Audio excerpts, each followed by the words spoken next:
Dr. Howard Thurman, one of the mentors of Dr. Martin Luther King Jr.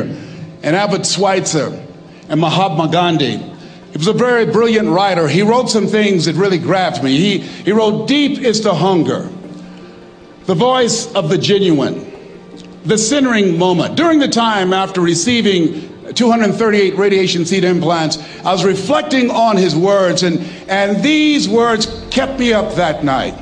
He said, the ideal situation for a man or woman to die is to have family members praying with them as they cross over.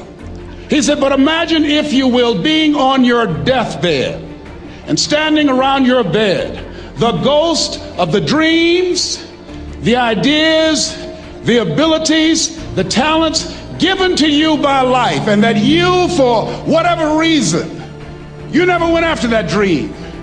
You never acted on those ideas. You never used those talents. You never used those gifts. And there they are standing around your bed looking at you with large angry eyes saying, we came to you and only you could have given us life.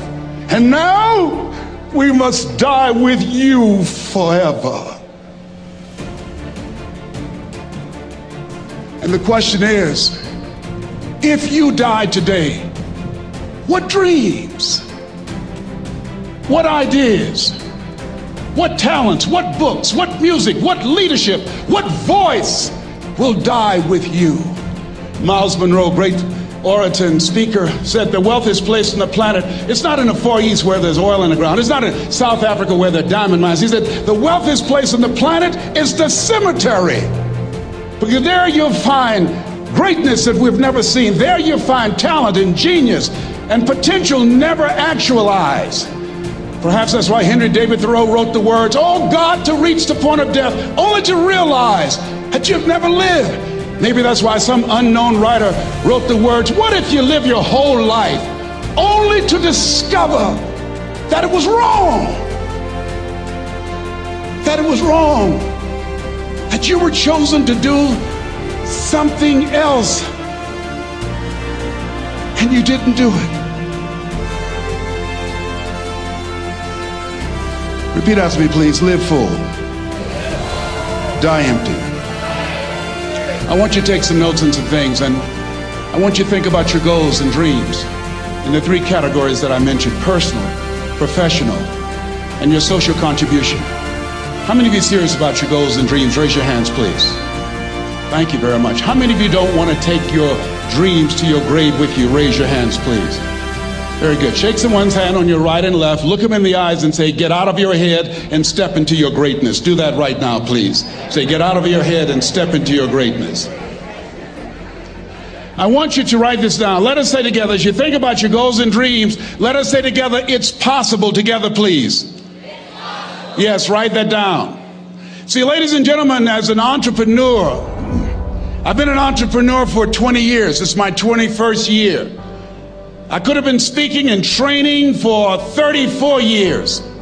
But for 14 years, I was living in my head. For 14 years, I stopped myself. For 14 years, I used to go see Zig Ziglar, that I considered the #1 motivational speaker on the planet. Zig Ziglar and Tony Robbins, they're the best on the planet. Bob Proctor, they're the best on the planet. Jack Canfield, Mark Victor Hansen, T. Harv Eker. I would go and see them, and then I would leave, and my conversation with myself was, my heart would say, I can do that. And then my mind would ask, how? How would you do that, Les Brown? See, when I was in the 5th grade, I was identified as EMR, labeled educable mentally retarded. Put back from the 5th grade to the 4th grade. I failed again when I was in the 8th grade. I have no college training. And a man changed my life, and I'll never forget his name, Mr. Leroy Washington. He's in his 80s now, and he's blind from glaucoma, but he gave me a different vision of myself. I was in his class waiting on another student. He came in and said, young man, go to the board and work this problem out for me. I said, oh, sir, I can't do that. I said, why not? I said, I'm not one of your students. He said, look at me. Yes, sir. Go to the board and work the problem out anyhow. I said, sir, I can't do that. He said, why? I said, sir, because I'm educable mentally retarded, sir. I'm in special education. And the students started laughing. They said, that's Leslie. That's not Wesley. He's DT. Wesley is the smart twin. He said, what does DT stand for? I said, I'm the dumb twin, sir. And as the students laughed at me, he came from behind his desk, he looked at me and he said, don't you ever say that again. Someone's opinion of you does not have to become your reality.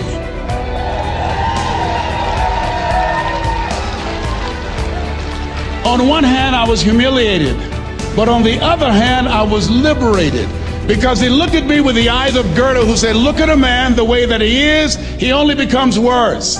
But look at him as if he were what he could be, then he becomes what he should be. And so we developed a relationship. And one of the things that I can just tell you as you think about your goals and dreams, all of us can say in a spirit of integrity that it's possible. That if anybody at any point in time lived their dream, then it's possible that I can live mine.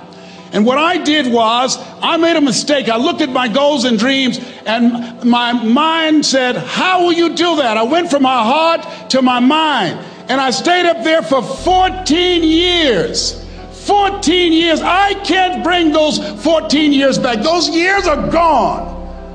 And I've made a mission in my life to help people to stop putting it off and procrastinating. How many ever thought about something you wanted to do and you procrastinated, you talked yourself out of it? Raise your hand, please. There's a proverb that says, if there's no enemy within, the enemy outside can do us no harm. And so, as you look at your goals and dreams, every day we must convince ourselves, we must sell ourselves on that it's possible. Every seminar, every workshop, every book that I've ever read, every speaker that I've ever heard, it interrupted what I was believing about myself. Everything that you do, everything matters. As you go through each day, I know now as I look back at age 63, looking at my life, everything matters. T. Harv is right. How you do anything is how you do everything. And I realized that the choices I was making was based upon how I saw myself. Let us say together, it's necessary. Write that down. It's necessary as you look at your goals and your dreams, it's necessary that you have a strategy and a game plan to change the story that you believe about yourself. And that's an ongoing process. I've discovered, and many people have, that what we do, what we accomplish, what we produce is a result of the story we believe about ourselves. My favorite book says, be ye not conformed to this world, be ye transformed by the renewing of your mind. And so as I began to work on myself, I realized that I'm getting out of one story and stepping into another story. As I become aware of some things, there's still some things I'm not aware of. So I'm still growing, I'm still developing. I'm like the lady who said, Lord, I ain't what I want to be, ain't what I'm going to be, but thank God I sure ain't what I was. But I realized that you have to work on yourself on a regular basis, and write this down, for mental mindset. For mental mindset and stamina. Because things are going to happen to you. I believe that the reason that most people go to their graves with their talents and abilities and skills in them is because of the fact, number one, many are like me. They didn't know that they didn't know and thought they knew. I thought I knew myself, and I really didn't know myself as well as I thought. I've discovered that sometimes people can take you to a place within yourself that you can't go by yourself. The other reason is I was afraid. I never worked for a major corporation. I wanted to speak for corporations. I was afraid I would be exposed because I don't have a college education. I felt inferior because of the fact that I don't have a college education. I allowed that level of fear of failure to stop me. And because I never had any experience in it, I assumed that I could not do it. I was paralyzing myself by believing and assuming the limited part of myself as opposed to believing that I had something special. You have something special. There's something you want to do. Because you don't know how to do it doesn't mean that you can't learn. I like something that I heard. You don't have to be great to get started, but you have to get started to be great. Repeat after me, please. Leap and grow your wings on the way down. See, the people that will live their dreams, the 2% that will do that, these are, and write this down, become a risk taker. They're risk takers. They don't mind failing. They don't mind making mistakes. They're willing to take life on, take life in the collar.